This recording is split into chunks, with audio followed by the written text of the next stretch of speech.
Hey everybody, I have been working on my homemade roux for about an hour now. So if you could tell, I'm still stirring because I don't want to accidentally scorch the bottom of the pan. If I do, I will have to start all over again. But you see this dark, beautiful brown color? That's the color you're looking for. It's the color of a Hershey bar, the dark Hershey bar, not the cookies and cream. Okay, guys. So we're looking for that dark, beautiful color.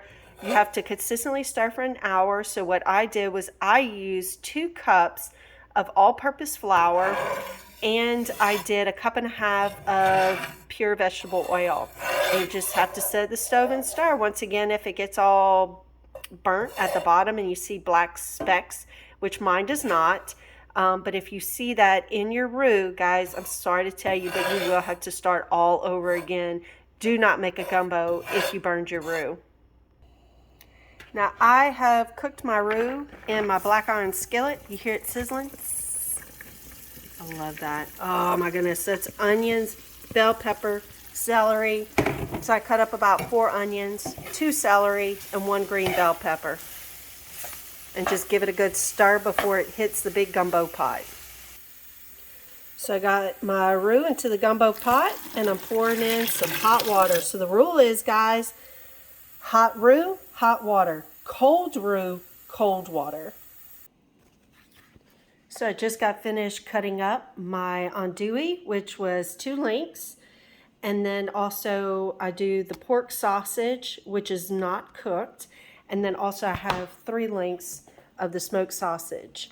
Chop them up real small, guys, so you don't choke on them when you're eating your gumbo.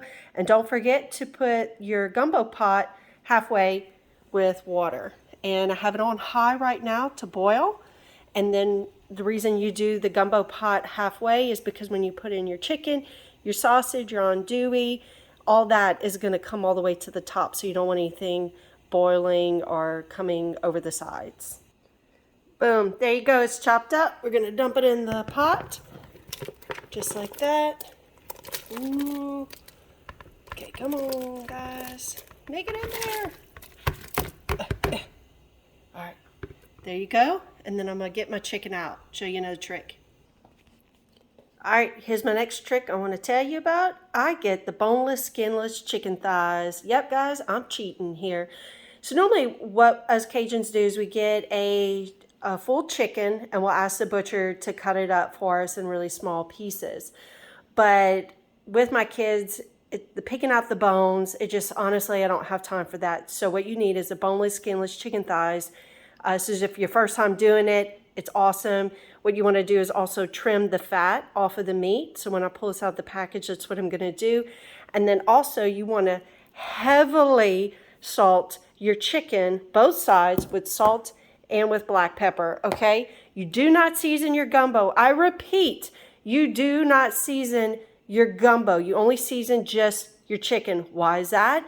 Because the first day, your gumbo is really, really hot, and you do not want to, it kind of messes with your seasoning, and you don't want to over season it. So stay tuned to the end. I'm going to show you a little trick how to fix that if you accidentally put way too much salt in your gumbo. So once again, get your chicken, cut off the fat, season it really heavily with the salt, the black pepper, and then dump it in the gumbo pot. All right, now I'm done heavily seasoning my chicken with salt and black pepper.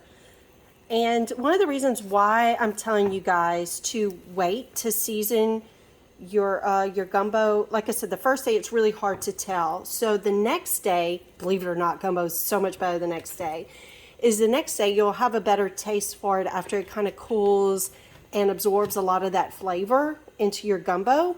So just season your gumbo the next day. If you're finding you're a little short on your salt, then on the first day, then, I mean, by all means, season your own bowl. Not the pot, the bowl, your own bowl. But like I said, the next day, please wait till next day. I can't emphasize that more. Also... Sorry, I'm having trouble. So Alexa just interrupted me. Oh my goodness.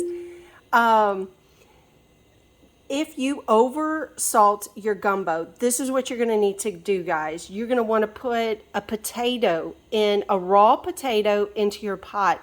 The potato will absorb, okay, all of the salt seasoning. So if you accidentally make a boo-boo and you season your gumbo way too much, you want to throw a potato in that to help fix your problem. So here we go, guys. Here's our gumbo. Now, the chicken is raw, so what you want to do is place your your burner on high. So you want to get it to a rolling boil.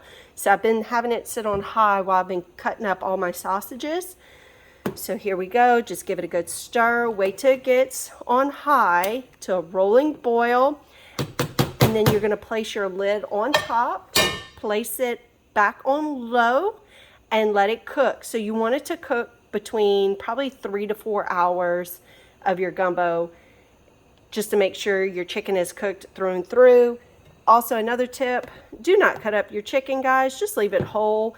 Eventually, it will fall apart over time. Within the next couple of, I say within 24, 48 hours, your chicken will start kind of breaking apart. So you don't need to really cut up your chicken. You just want to cut up your sausages andouille. Just cut that up really small so it's just not having too big of bites when you're eating your gumbo. So there you go, guys. That's how you make a gumbo. I hope you guys enjoy. Please leave in the comment section how your gumbo went. I would love to hear it. If you have any questions, guys, I'm here for you. All right. See you soon. Enjoy. Here's your gumbo, Cajun gumbo.